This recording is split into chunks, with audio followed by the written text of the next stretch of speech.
timing couldn't be better to discuss effective leadership and what it takes to level up your team, because this country in all levels, from political to corporate to entrepreneurial to our households, need leadership like never before. So we have multiple generations of people that don't know how to follow, and we also now have multiple generations of people who don't know how to lead, because the generations that created shitty followers are now shitty leaders. And the fact of the matter is that violence is part of the human condition. And violent actors will always be part of the human condition. We have a responsibility and a due diligence to ensure that we're prepared to bring violence against violence when it's presented against us. That's how we become a greater asset. That's also how we become a better leader, which brings us full circle. Leadership is about identifying our own deficiencies, our own weaknesses, our own liabilities. It's about taking stock. To be a phenomenal leader means that you have to have the wherewithal and the self-awareness to bring in people with the answers you don't have. Because you are not a fucking superhero. You might be an outstanding operations dude, but you can't see the 30,000 foot view. You might be a 30,000 foot view dude, but you can't see the details around the operations. A phenomenal leader identifies the superpower in the individual and bolsters and promotes their growth in it in order for the team to become better.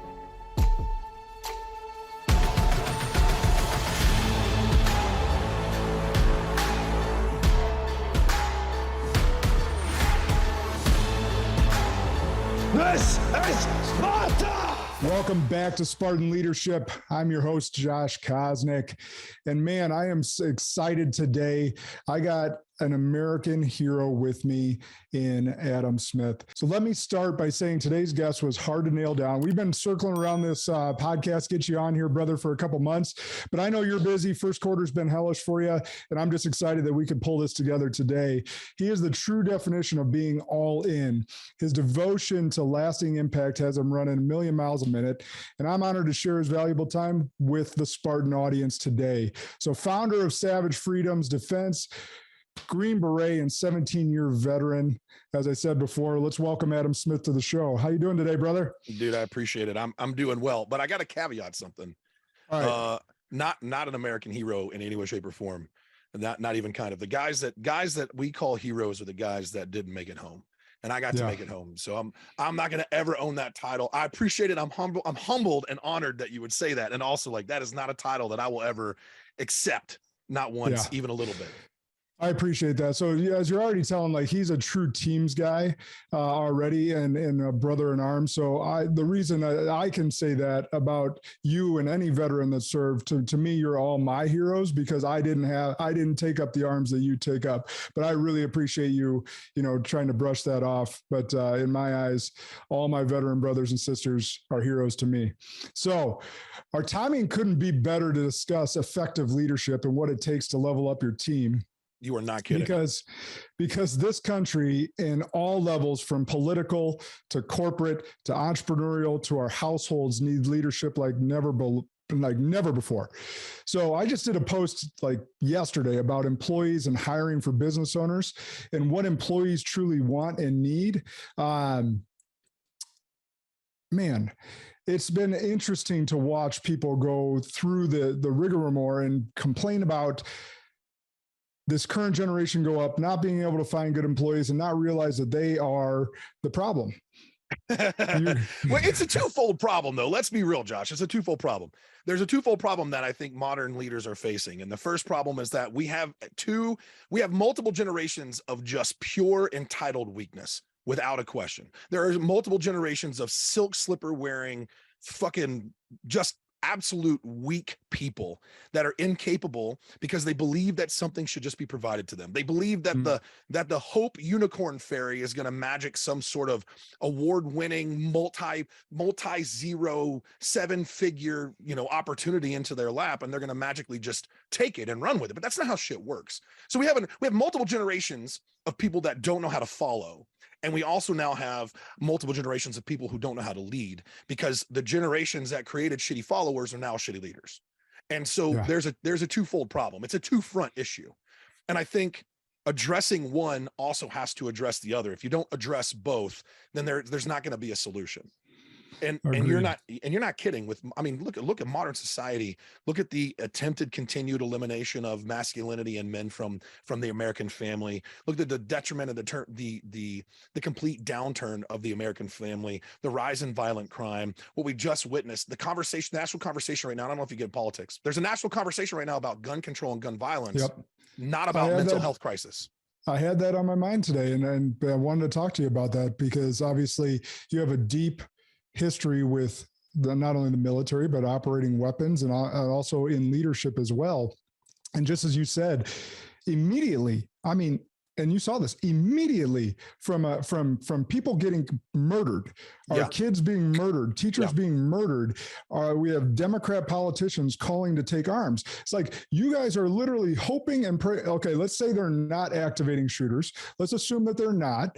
Okay, we'll make that assumption. We'll make that assumption. Wink, wink, nod, nod. Yeah. However, let's say they're not, but you're still rooting for kids to be murdered so you can further your fucking gun control agenda. The agenda. I mean, look at what happened. What we saw 6 people get murdered by someone who has a significant mental health crisis happening in their life. And mental illness is not being addressed. And we see leftist politicians standing on Capitol Hill, planting their flag and pounding their chests, screaming gun control, gun control, gun control, when the narrative is not about guns. But herein lies the problem. The narrative always gets adjusted and always gets tweaked in order to fit whatever the left wants it to fit into. And we see that across the board. We see, dude, oh man, this shit fires me up. I watched a video of a Republican congressman, I can't remember who it was, walking through the hall of the Capitol building, and there was a liberal congressman that was standing there screaming, and he said, "No, I won't calm down. Our kids are dying." You're right, our kids are dying, but let's look at the percentage of what's actually taking place. Do you know, Josh, that there's never one time been a school shooting that's taken place at a school where the teachers are armed and it's known? Do you know that there's never been a school shooting at a school where the resource officer that's on site is actively present and participating in the engagement and interaction with the students? I mean, that's a statistically proven fact. And so what we're talking about in this instance, sorry, real quick. And in this specific instance, there was the shooter had him left a manifesto, and the police chief of Nashville literally said that this shooter was going to go to a different school, but did not, because that different school had better security. Oh, well, wait, hold on. Do you mean to tell me that if we have preventative steps that deter active shooters because our security is heightened and because we have encouraged and trained and taught teachers to carry firearms to protect the fucking lives of children that come to their school, that's going to deter active shooters? Is that, wait. I just want to make sure that I get this crazy right. Talk, right? Is that what we're saying right now? Like better security and armed teachers deters active shooters? That's crazy. That's beyond me. So with that being said, that's one thing that I have been talking about when I have a left-leaning friend, and I live in Madison, Wisconsin, so we call that 80 square miles surrounded by reality. Yeah, that's right. So very liberal with the state capital as well as the major university here. And so I do have left-leaning friends, believe it or not. You can have both friends out there, right, folks? And they'll challenge, right? When I post something, they'll challenge, and they say, well, what's your solution? I go, I actually have some solutions. One, better security.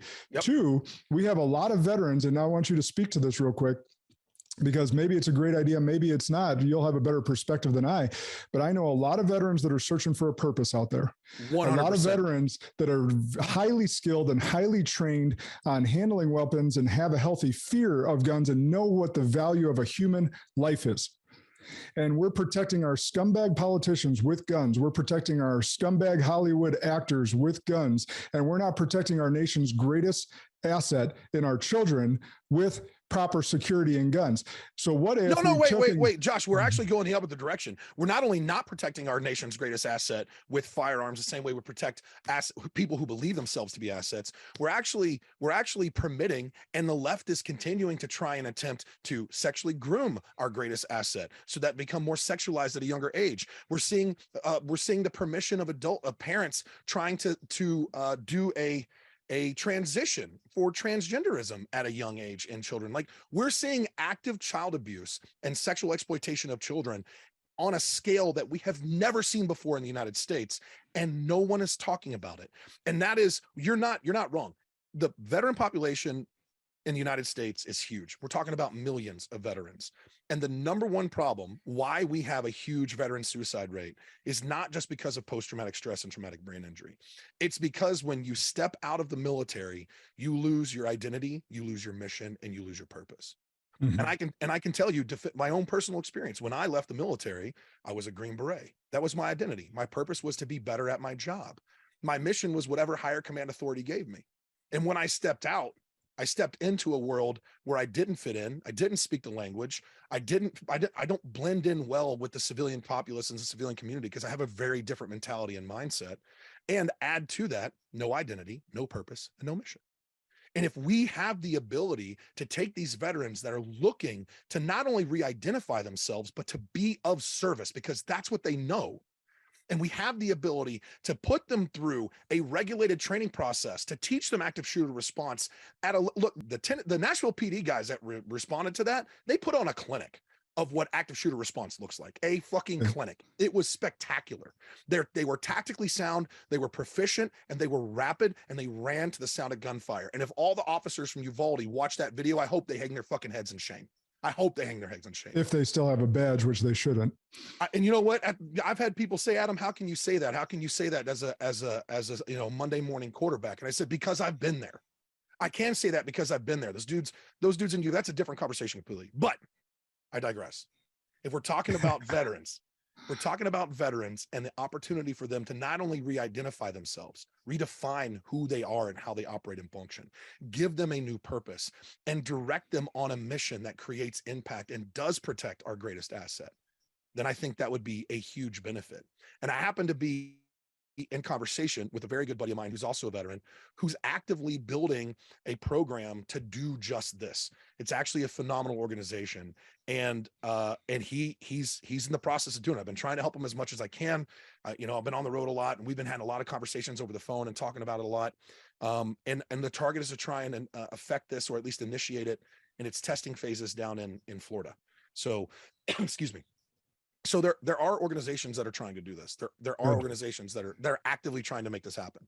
Good. And you touched on this briefly, but one of your recent social posts talked about mental illness must be treated, not celebrated and promoted. That's right. Let's dive into that a little bit more, because I have a huge passion around mental health. I told you a little bit about the passing of my father-in-law due to suicide, and obviously you're well tied in with the veterans groups that are suffering from PTSD. Talk more. And by the way, in the mental illness that we're talking about, it's striking everyone. It's not just veterans. It's not just like my father-in-law. We have people. I mean, if you look at the transgender suicide rate, it's sky high, not just before transition, but after transition. So there's still something there.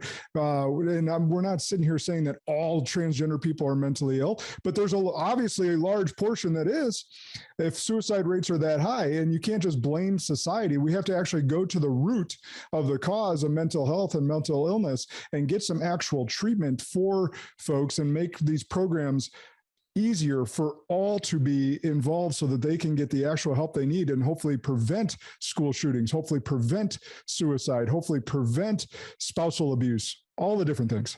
Here's the thing. So when it comes to mental health, I mean, look, I was almost a statistic. When I got out of the Army, I literally almost killed myself.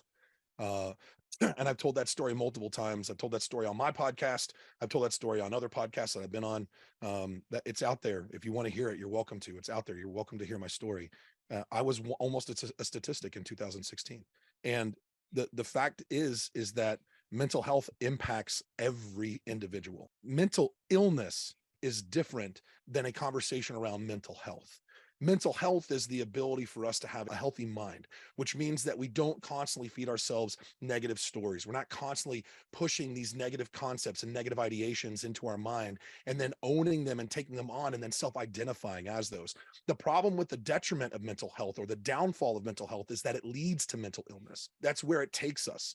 And things like depression, multiple personality disorders, gender dysphoria, all of these different things that we're seeing these things happen because there's a huge disconnect in modern society from a tribal experience, from being a part of something greater than yourself. Community. And yeah, that's exactly right. And you add to social media. I mean, social media has played a huge part in what this is. And I'm not gonna demonize social media, because we all use it. We use it to promote our products, we use it to promote business, we use it to listen to this podcast. We're gonna find this podcast on social media. So That's right. there's a benefit to it. And also there's a huge detriment when you have you have minds that are easily influenced, that are easily molded.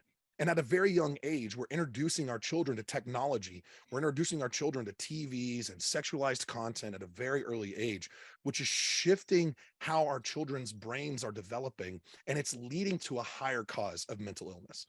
And that's part of the problem. The shooter, in general, gender dysphoria is a mental illness across the board. I don't care who you are or what you say. Like it is a mental illness no matter what. It's part of a mental health crisis in the United States. And there's a reason why there's a monstrous percentage of transgender suicides because of that problem. Like you just said, it doesn't matter before or after transition. We still see a high suicide rate. And it's not because society doesn't accept them. And it's not because people are putting them down. It's because there's something fucking else happening. And if we want to look at the symptoms of what's happening, this is what the VA does, by the way. They look at the symptoms and they treat the symptoms with pills. Okay. A lot of locations do this. They treat the symptoms with pills. Oh, you can't sleep. Here's a pill. Oh, you're depressed. Here's a pill. Oh, you can't eat. Here's a pill. Oh, you can't, whatever the problem might be. We're going to look at all the symptoms. What is the root fucking cause? Yes. And the root cause is the problem that nobody's talking about. The root cause of societal disconnect, the root cause of a collapsed family, the root cause of not having people challenging one another to be better, the root cause of us celebrating mental illness and not treating or addressing mental illness in the way it should be treated and addressed, which is a fucking problem. Not going to worship together. Not going to worship together. Yeah. Isolating during COVID. Right. And I mean, that was very purposeful and intentful. And again, I go back to, I say this often, is like, the general population doesn't want to believe that we have evil characters in Washington. Fact because we're good human beings, we want to believe that they're good human beings, and that whatever team that you identify with them being a good human being. The fact of the matter is we have elite politicians bought and paid for by elite corporations, and they're running a play on all of us in an evil way. And until we wake up, it's not going to get any better. Well, Viktor Frankl says that there's, I don't know if you ever heard of Viktor Frankl. He's so he wrote Man's Search for Meaning, has a bunch of other books out there. It's phenomenal. One of the things he talks about is that we as human beings tend to give the benefit of the doubt to the other individual because it's a survival complex, which is interesting because we're really the only animal in the animal kingdom that gives the benefit of the doubt to trust another person because we want to bring them into the tribe, versus all the other animals, which are they're immediately dubious, right? They're like, I don't know about you. It's so funny you say that, because I have alpaca out here right outside the farm, right outside our doors here. And one of them is uber protective. He makes this funny noise through his nose. It's a warning call. Anytime. So he doesn't do it to my black lab anymore, but he used to. He'll do it when deer pass by, obviously coyotes, the predators, stuff of that nature. He's making a warning call before he gets to know anyone, right? He's making a warning call. You are an immediate threat before I know that you're not. Yeah. Which doesn't, it's like, and we as humans, because it's part of the tribal tradition. And actually we kind of go against nature in some ways when it comes to that. We're more apt or more prone to be trusting of another person than we are to be distrusting of another person. That's not necessarily a negative thing. But with that being said, there's this concept that's being promoted and pushed that we can live in this all peaceful, non-violent utopian society or utopian existence. And the fact of the matter is that violence is part of the human condition. And violent actors will always be part of the human condition. And it doesn't matter if you're good, and it doesn't matter if you're bad, and it doesn't matter if you are a religious individual and believe in Christ, or if you're religious and believe in Allah and Islam. It doesn't matter. It doesn't matter what your belief is. Violence is a real thing, will always be a real thing. It will never go away. It will always be part of the human condition. And the only way for anyone to combat violence is with violence. I just recorded a podcast yesterday, Josh, about this. I had a young lady say, if I had to use violence, it would be humane. That was my response. My literal response. To someone that's actually experienced and had to fight against real evil using, hey, Adam, when you were deployed, what was the most humane way you could experience? Like, literally, and I asked her, so what do you mean by humane violence? And she said, well, if I had to eliminate a threat or, eliminate someone and shoot someone who was coming after me, I'd just shoot him in the head. And I was like, well, that's pretty humane, huh? And she was like, well, yeah, it means it's, that it's the least amount of pain possible. And my response was, obviously, and she considered herself a security expert. She worked for a specific security company out that, well, I will not name the company. But she's like a regional director for this company. And I was like, look, man, if you're going to eliminate a threat that's trying to take the life of yourself, your family, or someone that you love, you're not going to care about anything humane. You're going to care about eliminating the threat with extreme prejudice. And if that requires you to get a frying pan and bash their head in, then you'll get a frying pan and bash their head in. Like, at the end of the day, violence is a human condition. We, as not only American citizens, but citizens of the world, those of us who believe in liberty, freedoms for every individual, we have a responsibility and a due diligence to ensure that we're prepared to bring violence against violence when it's presented against us. That's how we become a greater asset. That's also how we become a better leader, which brings us full circle. Yeah. Leadership is about identifying our own deficiencies, our own weaknesses, our own liabilities. It's about taking stock. To be a phenomenal leader doesn't mean that you have to have all the answers. To be a phenomenal leader means that you have to have the wherewithal and the self-awareness to bring in people with the answers you don't have, because you are not a fucking superhero in every vertical, in every aspect, in every line of work, or every piece of information. It has to be known. You might be an outstanding operations dude, but you can't see the 30,000 foot view. You might be a 30,000 foot view dude, but you can't see the details around the operations. You might not be either, and you just want to work numbers and not talk to anybody. Your special talent, whatever your superpower is, a phenomenal leader identifies the superpower in the individual and bolsters and promotes their growth in it in order 100. for the team to become better. 100%. So that's really good. I'm glad you circled us back to leadership, because you have a extensive background in the special force world, and now I've been able to transpose that into the business world. So recently I had one of my masterminds, the Book and Bourbon Club, read Extreme Ownership by Jocko, a great tactical book that has obviously stories and then tactical takeaways that you can implement in your leadership career. So, and I know you and I were talking a little bit before we got on camera about some of the stuff that you've done in your activities and camps where you've been able to bring some of the special forces world into the business world. Tell us a little bit more about that and what you've learned from your military background and how that transposes right into leadership teams. Well, I think the principal piece is, and I've read Jocko's Extreme Ownership. It's a good book. If you've not read his follow-on Dichotomy of Leadership, I think it's much better. I think there was some major gaps in Extreme Ownership that were left open, and a lot of times it made a martyr out of the leader without setting the responsibility of ownership for all parties involved. Yeah, ultimately the leader has the final say and the final word, yes, without a question. And also, we as leaders have a responsibility to identify the shortcomings of our followers, of the people that are subordinate to us, and then also support and assist them in bolstering those deficiencies, shortfalls, or weaknesses that they may have as well. One of the things that I know that we do a lot in the U.S. Army Special Forces is really we're what we consider force multipliers. And so, operating in unconventional warfare concepts, one of the things that we do is we would go, like, if you've ever seen Horse Soldiers, about the initial entry into Afghanistan, it's a really good movie about this particular concept. A small team of men, an ODA, an Operational Detachment Alpha, got inserted behind enemy lines. Technically, all of Afghanistan was behind enemy lines, linked up with local forces that were that had a similar goal or target that we had. So we had complementary targets or complementary outcomes that we wanted to support one another, common interest. And then we supported them through logistics, training, and advisement, and they supported us through numbers and effort. And so we have the ability as a small team to step into a space and become force multipliers. And I think one of the crucial takeaways is being able to bring that skill set and transpose that into the civilian market space. And especially for small business owners, new entrepreneurs, or entrepreneurs that have been in the game for a long time.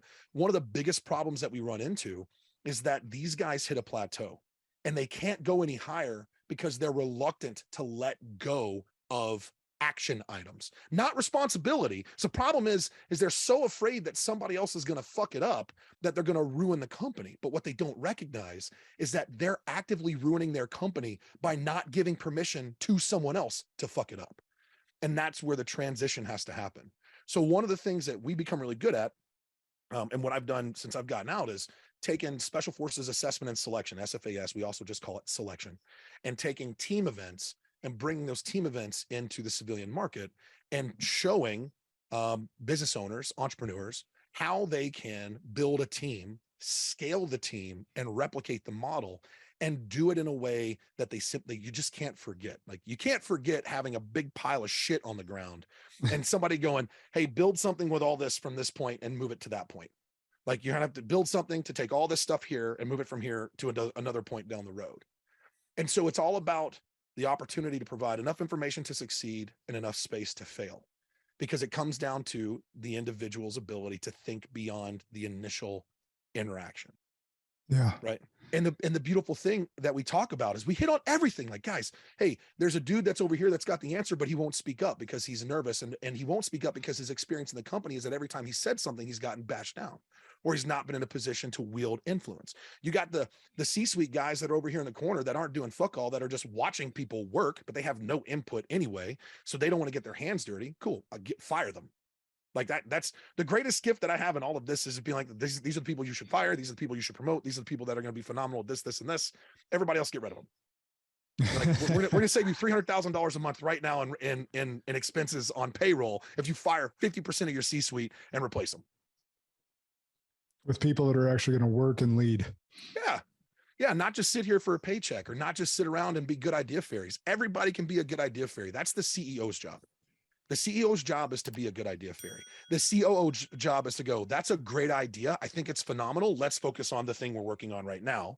The CFO's job is to go, hey, we got money for this, this, and this, but this new idea fairy thing that we're keep doing, it's going to fuck us if we keep doing this. We need to reel this in a little bit, COO. COO, make sure the COO's got his shit together and he can stay focused on what we're doing. Make sure we grow this one project.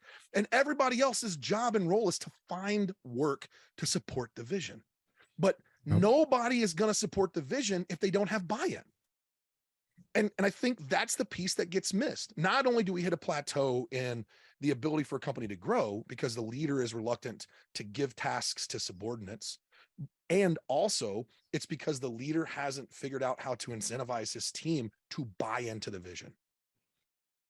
And even furthermore, like, they may not have even articulated the vision properly to begin with. Oh, that's huge. That is such a huge problem. Mission, vision, core values. I would say 1 in every 10 major businesses that I interact with has a well-defined mission, vision, core values, and has delivered it to their team to make sure their team know what it looks like. Yeah. And usually it takes about 7 times before that actually sinks into your team. And so it's a repetition is the mother of learning, is what I've always said. Yep. And until the leader's message is being mocked, or when the leader's message starts being mocked, then you know it's set in. So you may be thinking they're making fun of you, and you go, a mature leader, someone that's actually knows what they're doing, is going to go, no, they get it now. They can make fun of me all they want, but they got it. Yeah. And also understand, like, if you're listening to this and you're a leader, understand that your company is a direct representation of your energy as a leader and how you energetically show up in the company. So if you show up in the company and you act like you don't give a shit, or you never show up in the company because you don't give a shit, and your company's still operating as a small business and you haven't grown beyond it, and you haven't incentivized the next phase of leadership to really take ownership in the process, then your company's gonna be a fuck off company. It's gonna mimic your energy. And so how you show up, how you interact, and how you engage, understand that is setting a standard by which you can then hold the rest of the company to account. And if you're not going to set the standard, you're not going to have well-defined mission, vision, core values. You're not going to make certain that everybody buys into the company and the vision as much as humanly possible. You're not going to take the time to understand internal and external motivating factors of your people. You're not going to take the time to get to know them and make sure that they know you fucking know them. You're not going to take the time to incentivize them in general because you've done your own market research on how your company functions and operates. You're not going to take the time to delegate tasks to subordinates and bring in people that are smarter than you so they can help you grow the company. Then just shut it down. Just close the business. Yeah, you're not fit to be in that role. You're doing yourself and everybody else a favor. Shut down your fucking company or sell it, take the money, and go to Fiji. Yeah. And what I don't want people, which sounds great. All right. And like, save everyone the misery and just go do that. Now, what I don't want people to get out of your message there is that, hey, just grind harder and just show them harder. No, it's lead by example and keep your word, and further from there, then that will perpetrate all the way down into your system. So you all start rowing in the same direction. But the grind harder culture, that is not what I want people to get out of Adam's message there. It's not about grinding harder. And anybody who says it's about if anybody knows what a grist stone is, like a grist stone. So you see them in like old wheat mills. So where they grind wheat or corn, and it's two stones that roll, and usually it's water powered. It's like an old grist stone mill would have two stones. One would roll, the other one would roll. They would roll together, and they would crush up all the corn and turn it into cornmeal, or crush up the wheat and turn it into wheat powder or flour, whatever it would be. It was usually operated by water. Here's the thing: people don't realize, but those stones are regulated on how fast they can turn, because if they turn too fast, not only do they destroy the stone, but they'll break the entire structure.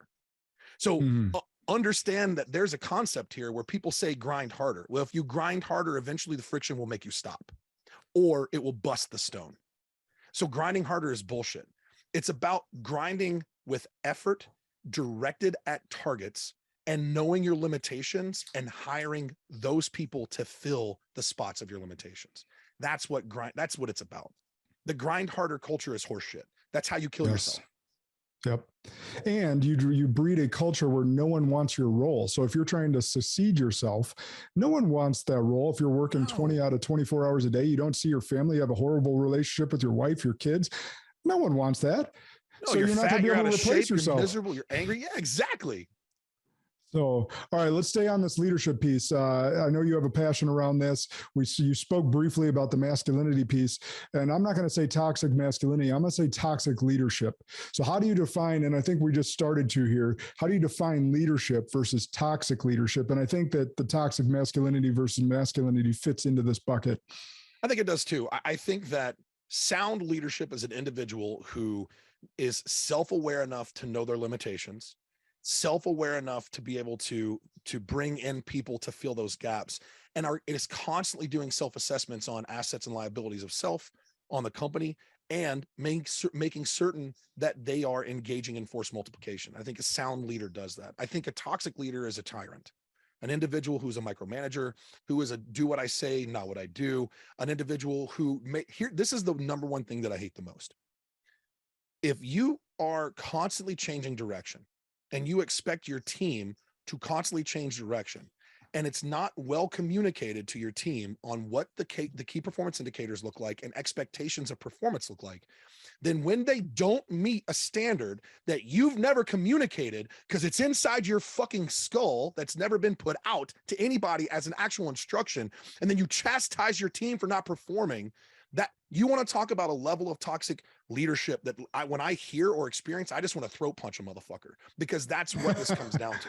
Like, how can you expect anybody to perform to a standard that's never been articulated? It doesn't work that way. It's like, you know what? Let's equate it to this. You ever been in a conversation with your spouse, significant other, boyfriend, girlfriend, whomever it might be, and they say, you're just supposed to know, or they act like you're supposed to know something that they've not communicated to you, and in that moment you want to tear your hair out and like, what? I'm not a mind reader. I'm over here. I'm like, I'm not a clairvoyant. Like, I can't. You want me to show up this way? There's no way I can show up this way. I have no idea what the fuck you want from me, because you've never told me. That feeling of helplessness and frustration, that is the same feeling multiplied exponentially to your team, because it happens so often. And that is toxic leadership at a level that I've witnessed multiple times. And you know what's crazy? If they make one change, hey, dude, check it out. I want you to communicate your vision every time it changes. Every time your vision changes, I want you to communicate your vision to the team. Bring the entire team into the conference room, set them all down, and look all of them in the face and go, okay, guys, we're going to make a hard right turn. This is what it looks like. Boom, boom, boom, boom, boom. Here's my key expectations. Boom, boom, boom, boom, boom. And then I go to each department. Here, department one, this is what I need from you. What did you hear me just say? Well, what you need from me is boom, boom, boom, boom, boom. Okay, cool. Department two, this is what I need from you. What did you just hear me say? This is what you need from me. Boom, boom, boom, boom, boom. So there's a process that we can shift, which is simple. communicate expectations, and generate a back brief. So I'm going to communicate what I want from you and how I want you to perform. And I'm going to make certain that you and I are on the same page, because you're going to communicate back to me what I just said to you. Back brief. Love it. Once we get those 2 lines of communication and I know we're on the same page, then I'm going to set a timeline. Hey, dude, I need this done in the next 2 weeks. Is that feasible? You're the subject matter expert, and I know that you're a performer, but I need this done yesterday, and I'm going to push you. So do you think it can be done in 2 weeks? No, I think really it's going to be 3. Okay, it's going to be done in 2 weeks. I heard what you said. I understand that you're saying it's 3. I'm saying it's 2. So here's a standard. It's done in 2 weeks. I'm hear you telling me it's going to take 3, but I know you can do better than that. So we're going to get it done in 2. That's great. You know what came to mind? Did you ever watch The Office? Oh yeah. Yeah. So one of my wife and I's favorite shows, because it's just so damn funny. And there's a classic episode that was coming to mind when Idris Elba comes over and takes over as manager, and he asks, Jim Halpert for rundown. And Jim Halpert has no idea what type of rundown he's talking about. So he goes around the office asking, hey, if I were to do a rundown for Charles, what does that mean? And he was too scared to go to Charles, Idris Elba, and ask him what the hell a rundown is. Yeah, so the lines of communication weren't open yet from new leader to new employee in that episode. And that just came to mind as you were explaining that, backfill. Yeah, it's brilliant. That really is like that. And that's the biggest thing. If you don't know, ask. Like, I hate it. If you don't know, ask. This is the game that we play when we play this leadership experience game, when we bring in the SFAS, the selection experience. Like, hey, I'm going to give you enough information to succeed and enough space to fail. And every time I'm giving you instructions and I'm done, I'm going to ask one question. Do you have any questions? Yeah. And 9 out of 10 times they say no. Okay, execute. And away they go. And then 9 out of 10 times they fail. Right? They fall short of the target that they set for themselves, or they didn't hit a time hack that was established, or whatever it might be. Their performance was significantly diminished. That's great. It's crazy to watch. It is. So we talked about leadership. Now we just talked about communication. Third leg to that stool, ownership. So these 3 things are absolutely necessary to level up your team. How do leaders go about assessing where they're at so they know where they need to grow with their teams? So if you don't have a therapist, if you don't have somebody in an objective position that can give you outstanding outside perspective when it comes to where you are and where you're going, I think you're doing yourself a disservice. I think the number one thing that a really sound leader can do when it comes to owning where they are and the deficiencies that they have is hiring someone who's willing to just tell them straight up. That's one. Hey, Adam, on that note, do you have a therapist yourself still? I do. Yep. I have a therapist. Okay. I have a therapist that I see on a regular basis. So the reason I wanted to ask, and thank you for being vulnerable with it, is we're talking to former Green Beret. You may not be able to see via camera, but dude is a beast, like gorilla type strong beast. And so like the manliest of men is being open and honest with you that he has had a therapist for a while and still sees a therapist on a regular basis. Do not ever, and by the way, I've always had a coach and I've recently gotten a therapist. Okay. So do not ever be so proud that you think like these stigmas got to go away. This is part of mental health.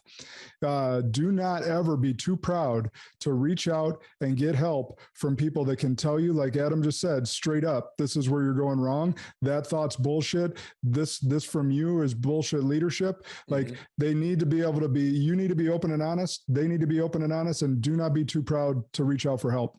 Yeah. I've been in the self-development, personal development space, playing this game since 2018.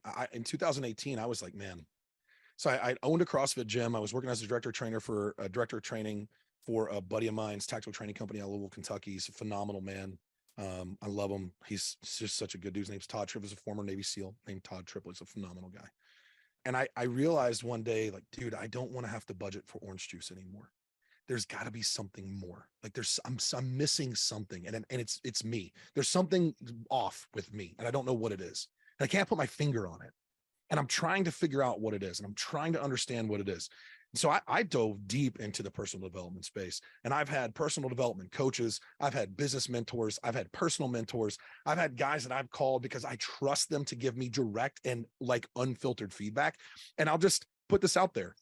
If the only people that you're surrounded yourself or are surrounded with are yes people, oh, you're doing great, you look phenomenal, this, you're doing this, they're the wrong kind of people to have, because you can't believe a fucking thing they say. You cannot believe a thing they say. But if you surround yourself with that guy or that girl who looks at you and says, right now, you need to put your big boy pants on and stop acting like a little bitch victim and stand the fuck up and start changing these actions. That person you can trust to say, hey, bro, you're killing it right now. You can trust both sides. When you have somebody who's willing to do that, that hard conversation piece, people avoid. It's super uncomfortable. And I love this conversation because I feel like you're a guy like we're in the same space where I come from. I feel like I have a responsibility to the people that I care about having those hard conversations. Yes. And if I lose you as a friend because I told you you're fucking it up, okay. Sounds good. Like I maintained my responsibility, and I maintained being true to myself to make certain that you heard from somebody that you're fucking it up and something's got to change. Hey, one piece of feedback there is, because I totally agree. Here's a tactical takeaway for anyone listening, because these are the best friendships you will have in your life as well.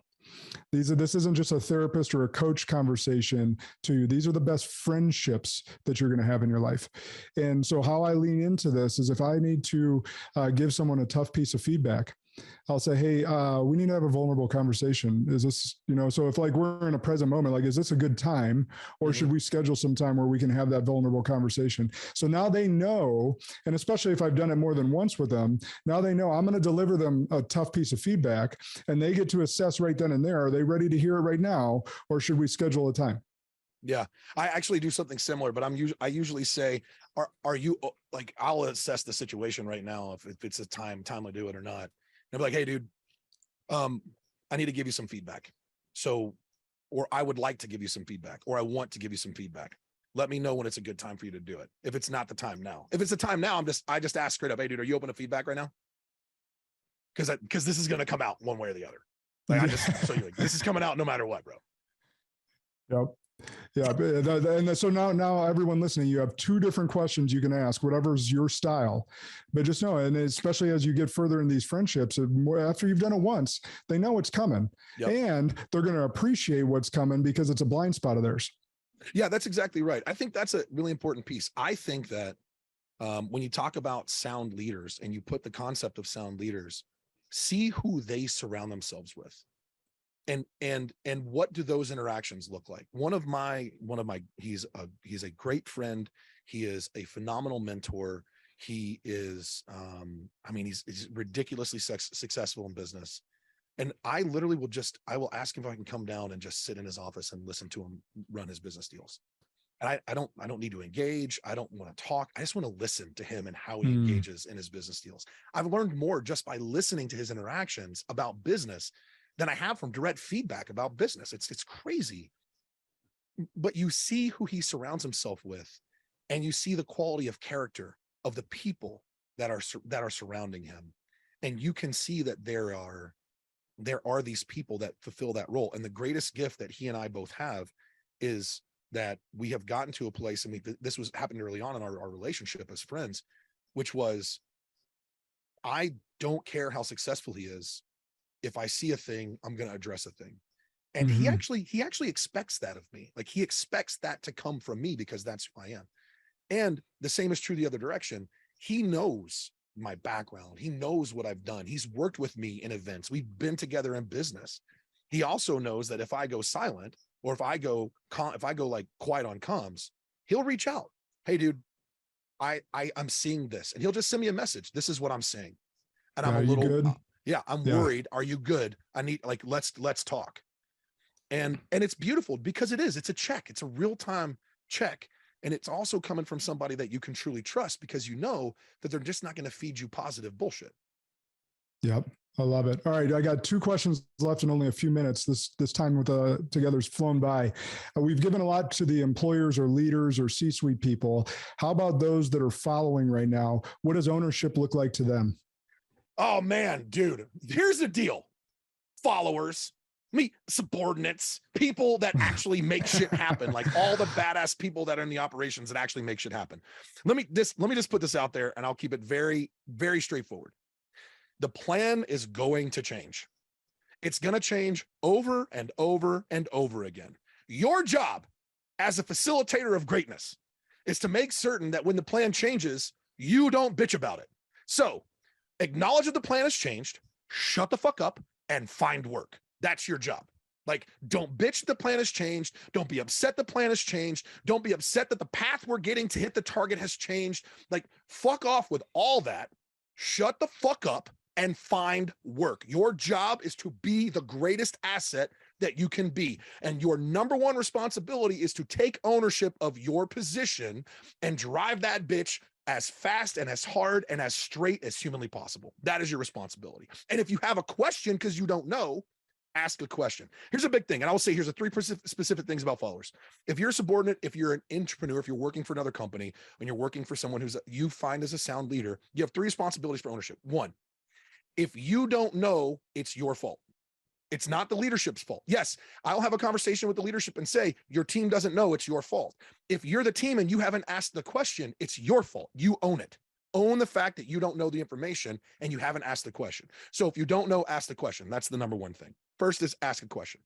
The second piece of leadership is, how are you showing up?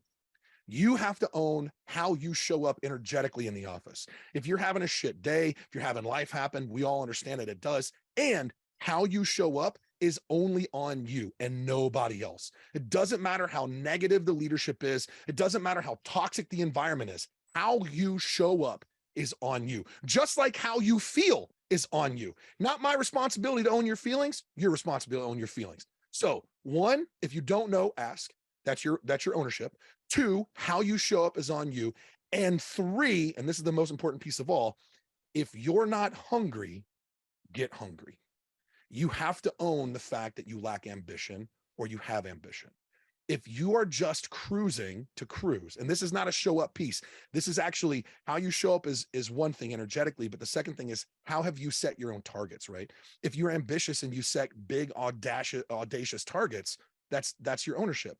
But if you just want a job to pay the bills, and that's all you want to do, then your performance is going to probably be lackluster. So the last piece is this: you have to own your performance. You have to.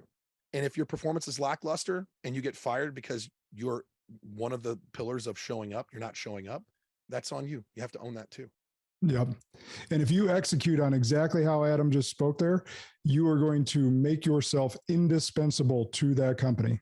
Or to another leader in company if they don't appreciate you, if you figure out they don't appreciate you. But my one last thing to add to that is more mentality piece, because you gave some great tactical feedback. I want to get mentally, because I've seen so many entitled followers think they should be leaders first. You must be willing to carry the crown before you wear the crown. That's right. 100%.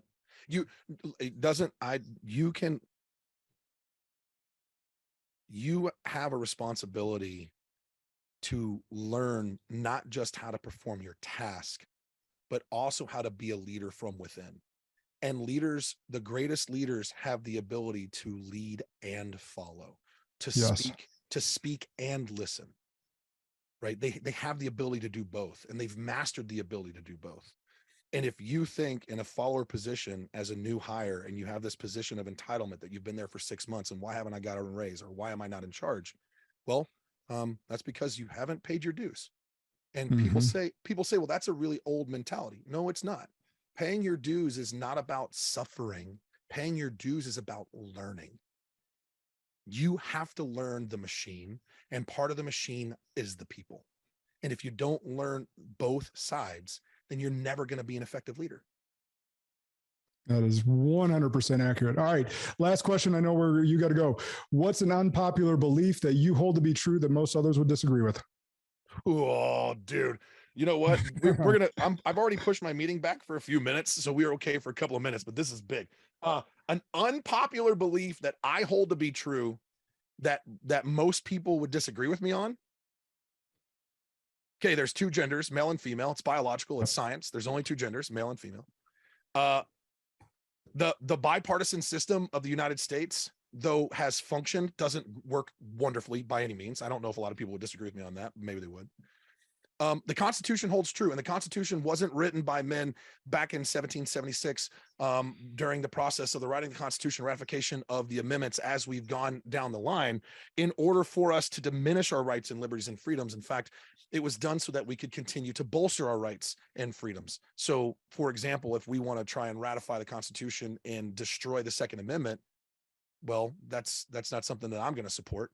And also, the Second Amendment wasn't written when we had muskets. It was written when we had muskets, as well as cannon, as well as all sorts of other shit that civilians had access to. Yeah. What else? There's a line. I got a shit. No, that is perfect. We are good. So Spartans, share the shit out of this episode. Adam brought the heat today, literally, figuratively, all the way around. Leaders, employees, owners, all of it. You need to hear this. So you know what I'm going to say. Remember, the good and great are the enemies of possible. Lead like a Spartan today.